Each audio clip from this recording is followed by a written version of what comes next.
Salut, j'espère que tu vas bien, bienvenue sur My Green Invest. Si c'est ta première fois sur la chaîne, ici on parle investissement rentable et responsable pour te générer des revenus passifs tout en conservant ta ligne d'éthique et participer au développement d'un monde durable. Et aujourd'hui je te présente Lita, une plateforme de crowdfunding responsable pour investir dans les startups for good, le renouvelable, l'immobilier vert et bien plus.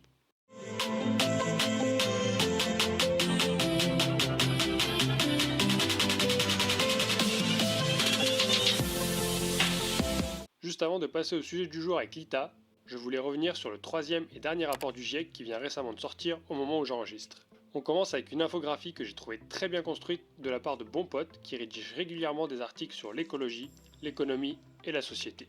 Dans les deux premiers points de cette infographie, on apprend sans surprise que lors de la dernière décennie, les émissions mondiales ont continué de croître pour atteindre des niveaux records. Et pour espérer limiter le réchauffement climatique à 1,5 degré Celsius, les émissions mondiales doivent être réduites de moitié d'ici 2030. On est donc à l'aube d'une décennie cruciale. 1/5 de la population consomme les 4/5 des ressources de la planète. La bonne nouvelle, c'est qu'il existe déjà des solutions technologiques nous permettant de réduire ces émissions. Alors si toi aussi tu restes optimiste et tu veux y croire, n'hésite pas à t'abonner, à liker et activer la cloche pour nous aider à faire grandir la chaîne et créer une communauté pour avoir un réel impact. Car les défis sont désormais surtout sociétaux et politiques. Bon, il est également indiqué que c'est désormais clair, net et précis qu'il ne faut plus rien construire de nouveau dans les énergies fossiles et faire disparaître le charbon bien avant 2050. Et enfin, dernier point important que je voulais évoquer, c'est donc les flux financiers qui doivent augmenter de 3 à 6 fois pour financer la transition écologique au niveau mondial. La bonne nouvelle, c'est qu'évidemment il y a assez de capitaux sur les marchés, il faut simplement les investir désormais dans les énergies propres et renouvelables et arrêter les énergies fossiles. Pour approfondir, je vous invite à lire des articles comme le résumé sur Bon Pote, ou alors pour faire suite à ma précédente vidéo, je vous mets aussi un nouvel article d'Audrey Garrick sur Le Monde qui titre « Le GIEC appelle à des mesures immédiates et dans tous les secteurs pour garantir un avenir viable ». Malheureusement, pour pouvoir lire cet article au complet, il faut être premium, donc je vous mets aussi un article sur l'Obs, très bien rédigé point par Sébastien Billard et qui titre « Nous sommes à la croisée des chemins, ce qu'il faut retenir du rapport du GIEC sur la lutte contre le réchauffement ». Je vous mettrai tous les liens en description si vous voulez aller les lire. L'article titre « Nous sommes à la croisée des chemins, ce qu'il faut retenir du rapport du GIEC sur la lutte contre le réchauffement. Il faut réduire de moitié les émissions d'ici 2030, ce qui implique une action immédiate et profonde. » Comme nous l'avons vu juste avant, la décennie 2010-2019 a vu les émissions continuer de croître pour atteindre un niveau record. On apprend que certains pays ont tout de même réussi à réduire leurs émissions, donc oui, c'est possible. Et évidemment, ce sont les pays riches qui sont à l'origine de la majorité de ces émissions et les pays pauvres qui en sont les premiers impactés du fait des conséquences du réchauffement climatique. Ensuite, un point sur l'objectif ambitieux de réduction des émissions de moitié d'ici 2030, ce qui suppose d'atteindre un pic avant 2025, c'est-à-dire seulement dans 3 ans. Et le premier axe d'amélioration possible concerne les énergies fossiles, actuellement financées par notre épargne. Donc on l'a dit, les technologies existent désormais, elles sont de plus en plus viables économiquement et le déploiement doit désormais être accompagné. Enfin, le point auquel je voulais arriver, les investissements insuffisants et le GIEC qui déplore de trop faibles avancées sur le terrain pourtant crucial de la finance et des investissements. Je cite, « Les flux de financement public et privé en faveur des énergies fossiles sont toujours supérieurs à ceux pour le climat. » La suite de l'article évoque également d'autres points dont la sobriété qui sera indispensable, mais je vous laisse aller lire si vous êtes intéressé, le lien est en description. Très rapidement, et ensuite on bascule sur Lita. Dans un souci de transparence totale et par rapport à ma précédente vidéo où un certain nombre de banques françaises sont incriminées, je voulais souligner l'engagement de la Banque Postale à fixer un objectif zéro émission à l'horizon 2040, une trajectoire validée par la SBTI. Cette trajectoire recouvre à la fois les activités propres de la Banque Postale ainsi que les impacts liés à ses investissements et financements auprès de ses clients. Elle se positionne ainsi comme un précurseur en Europe et dans le monde.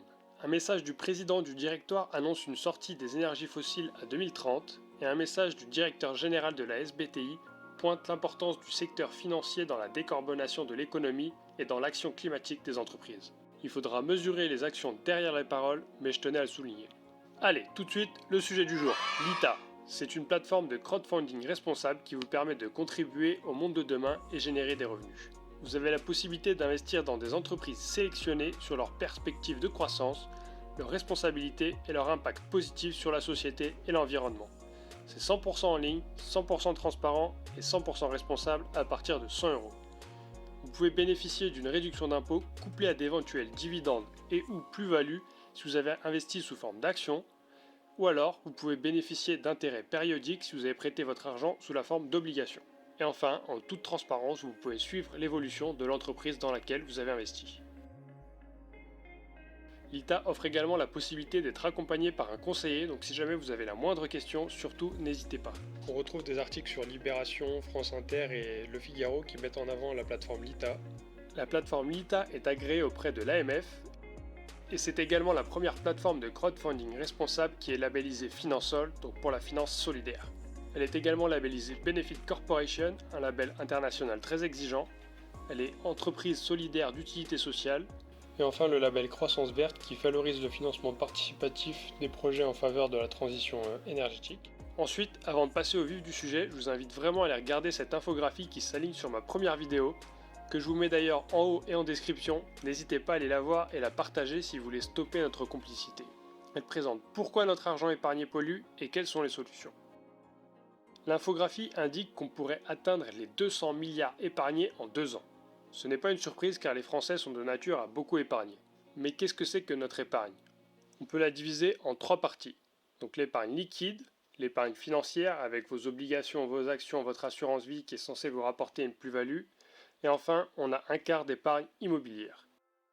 Fin 2018, l'épargne des Français dépassait les 5 000 milliards d'euros.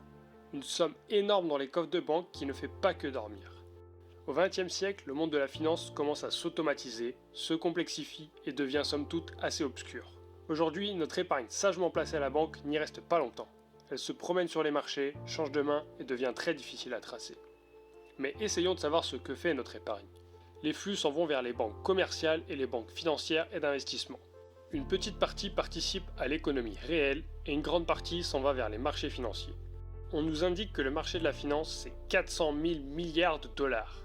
Cependant, la recherche permanente du profit a rendu néfaste cette économie avec le court-termisme, les comportements antisociaux et les investissements dans des secteurs tels que les énergies fossiles et l'armement. En plus d'être de plus en plus complexe, l'économie financière est totalement opaque. Impossible de savoir ce qui se trame sur les marchés, où va l'argent, ce qu'il finance et pourquoi. Or, de telles sommes, brassées de manière si peu transparente, ne peuvent avoir qu'un impact énorme sur la société. On peut donc se retrouver à financer des projets contraires à ces valeurs, et ce sans même le savoir. Si je mets 1 euro à la banque, puis-je sans le savoir financer des projets polluants, comme les énergies fossiles? Oui, évidemment. 1900 milliards investis dans les énergies fossiles dans les 3 années qui ont suivi les accords de Paris. En 2018, les émissions causées par les investissements de ces 4 banques qu'on voit sur la droite étaient estimées à 2 milliards de tonnes en équivalent CO2. C'est 4,5 fois les émissions de la France entière et ce chiffre n'a cessé de croître par la suite. L'illustration de ce banquier à la chaîne au pied image bien la dépendance que les banques ont développée vis-à-vis des énergies fossiles. On retrouve ensuite 3 exemples parmi tant d'autres que je vous passe rapidement, je vous laisserai vraiment aller regarder si vous êtes intéressé. Et le pire, c'est que notre argent ne fait pas que polluer. Comme vous l'avez lu plus haut, il a également un impact social. Il peut servir à financer des activités telles que l'armement, l'esclavage moderne, la déforestation, le travail des enfants et d'autres. Alors prenons le contre-pied de ces institutions avec une finance éthique, un risque aujourd'hui qui peut s'avérer payant dans quelques années. On a ensuite un point sur le niveau de transparence des différents produits d'épargne. Donc pour les livrets A, l'information existe, mais elle est très difficile à tracer. Concernant les 3 placements que sont le livret jeune, le compte courant et l'épargne logement, il est impossible de tracer l'utilisation des montants déposés. Concernant les fonds euros des assurances vie, le niveau de transparence est inégal selon la politique de l'assureur. Concernant les unités de compte des assurances vie, le degré de transparence est plus important. Cependant, de mon expérience personnelle, mon banquier ne m'a jamais vraiment conseillé sur le contenu des unités de compte et certaines labellisées ISR contiennent des investissements plus que douteux. Enfin, à propos du plan épargne retraite, l'argent peut encore une fois financer des activités controversées sans qu'on ne le sache. Mais alors tu me diras, qu'est-ce qu'on fait? On responsabilise son épargne. Un premier point sont les livrets de développement durable. Cependant, en pratique, 90% est attribué à des PME sans véritable considération environnementale. Il existe également des obligations vertes, mais on peut une nouvelle fois se retrouver à financer la déforestation de l'Amazonie ou une nouvelle centrale de charbon en Chine sans le savoir. Ensuite, on retrouve les investissements socialement responsables, qui sont malheureusement trop souvent du greenwashing et rien de concret. on peut aussi se tourner vers des banques beaucoup plus responsables comme le Crédit Coop ou la Nef qui orientent leurs investissements vers les énergies renouvelables et le social. Et enfin, on reprend le pouvoir sur son argent grâce à la plateforme Lita. Chez Lita, la notion de développement durable est essentielle et les projets sélectionnés doivent donc répondre à un ou plusieurs des 17 objectifs de développement durable fixés par l'ONU. Parmi ces objectifs, faim zéro, bonne santé et bien-être, éducation de qualité, égalité entre les sexes, et je vous laisse aller regarder le reste, vous trouverez très facilement l'information. Avec Lita, tu as le choix. Tu peux investir dans des startups avec des projets à fort impact et aux perspectives réelles de croissance. Tu peux également investir près de chez toi avec des PME locales ancrées sur ton territoire. Tu peux investir dans l'immobilier durable, des PME et des associations en développement, et enfin, vous pouvez aussi investir dans les énergies renouvelables.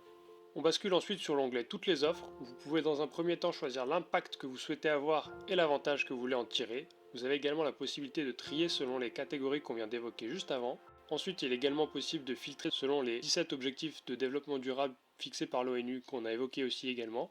Ensuite, vous pouvez choisir le produit financier dans lequel vous souhaitez investir. Une action, c'est donc prendre une part de l'entreprise. Attention, investir dans une start-up ou une PME non cotée représente une part de risque importante, mais donc également une potentielle plus-value importante aussi. Ensuite, vous avez également les obligations. Là, vous ne prenez pas une part de l'entreprise, vous achetez une créance, vous prêtez de l'argent qu'elle vous rendra avec intérêt. Vous avez également les obligations convertibles en actions, qui sont identiques aux obligations, mais avec la protection supplémentaire qu'elles se transforment en part d'entreprise en cas d'incapacité de remboursement.